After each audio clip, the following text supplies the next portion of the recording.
여러분, 부자 아빠, 가난한 아빠, 다들 아시죠?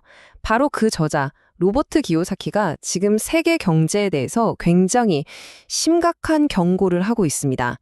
오늘 이 시간에는 그가 말하는 경제 비상사태가 대체 뭔지, 그리고 우리는 여기서 어떻게 살아남아야 하는지 한번 깊이 들여다보겠습니다. 자, 기요사키가 뭘 주장하냐면요. 바로 이겁니다. 사상 최대의 주식시장 붕괴, 그거 온다고요? 아니요. 이미 와 있습니다. 그러니까 그가 몇 년 동안 그렇게 경고했던 그 엄청난 위기가 미래의 일이 아니라 바로 지금, 현실이라는 거죠. 그럼 그의 주장을 제대로 이해하려면 시간을 좀 거슬러 올라가 봐야 합니다. 한 10여 년 전쯤에 그가 했던 예측부터 살펴보는 게 순서겠죠? 그가 2013년에 쓴 부자 아빠의 예언이라는 책이 있어요. 여기서 이미 대규모 주식시장 붕괴를 예언했거든요. 그리고 지금 봐라, 내 말이 맞지 않냐 이렇게 이야기하는 겁니다. 근데 중요한 건요. 기요사키는 이걸 그냥 단순한 금융 문제로 보지 않는다는 거예요. 그 배경에 훨씬 더 깊고 복잡한 어떤 이념 전쟁이 있다고 보고 있습니다.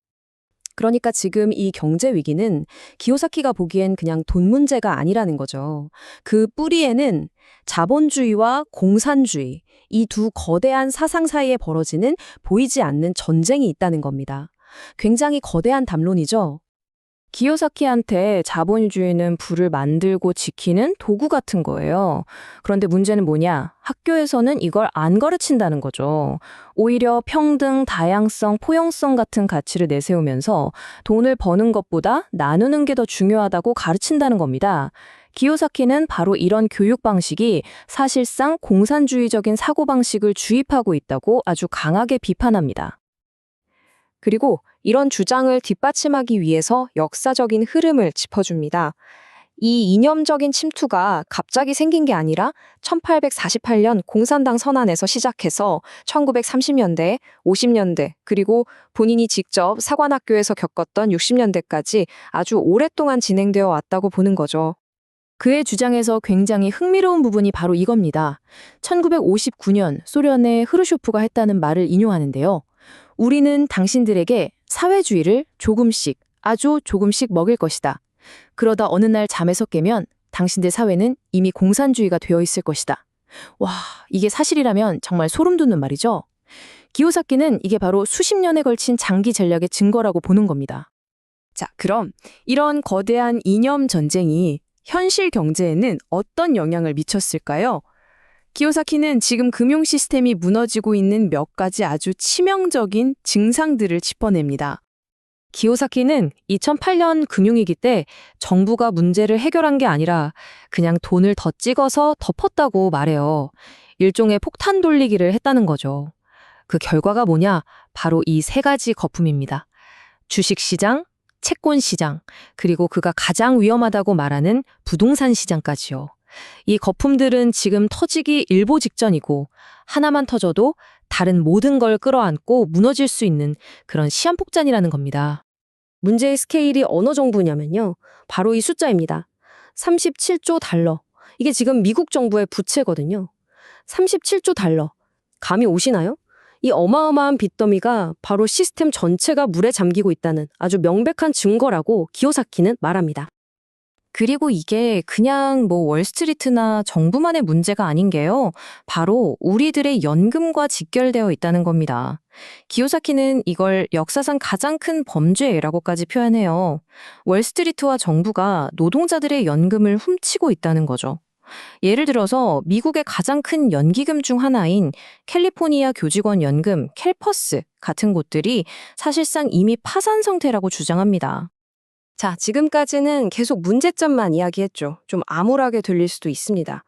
하지만 기요사키는 여기서 멈추지 않아요. 해결책을 제시합니다. 그는 이 비상사태, 영어로 emergency 속에서 오히려 더 부유하게 emerge, 즉 부상할 수 있다고 말합니다. 위기가 곧 기회라는 거죠. 그럼 어떻게 해야 이 위기에서 살아남고 더 나아가 성공할 수 있을까요? 기요사키는 4단계 생존 키트를 제시합니다. 첫째, 누구에게 배울 것인가, 즉 스승을 제대로 선택해야 하고요. 둘째, 새로운 기술을 배워야 합니다. 셋째, 쏟아지는 정보들 속에서 진짜 정보를 걸러내야 하고요. 마지막으로 혼자가 아니라 당신의 팀을 만들어야 합니다.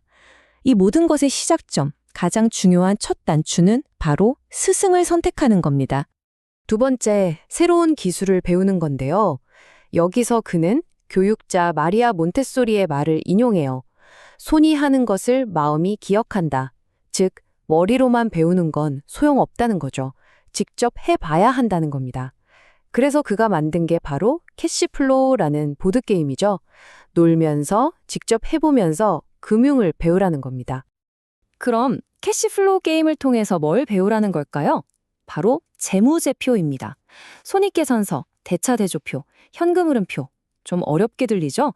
하지만 기요사키는 이게 바로 자본가들의 언어라고 말합니다. 이걸 읽고 쓸 줄 모르면 금융세계에서는 그냥 까막눈이라는 거죠.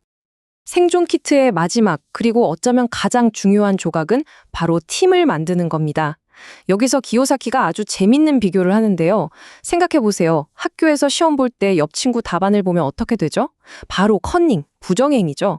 하지만 현실 세계에서는요, 옆 사람에게 물어보고 도움을 구하는 건 팀워크라고 부릅니다. 학교는 실수를 하면 실패자라고 하지만 현실에서는 실수를 통해 배우죠. 이렇게 학교에서 배운 규칙과 현실의 규칙은 완전히 다르다는 겁니다. 자, 바로 이 지점. 학교의 규칙과 현실의 규칙이 다르다는 이 지점이 기요사키의 최종 결론으로 우리를 이끌어갑니다. 그건 바로 우리가 평생 성공이라고 배워온 그 기준 자체에 대한 아주 근본적인 질문이에요.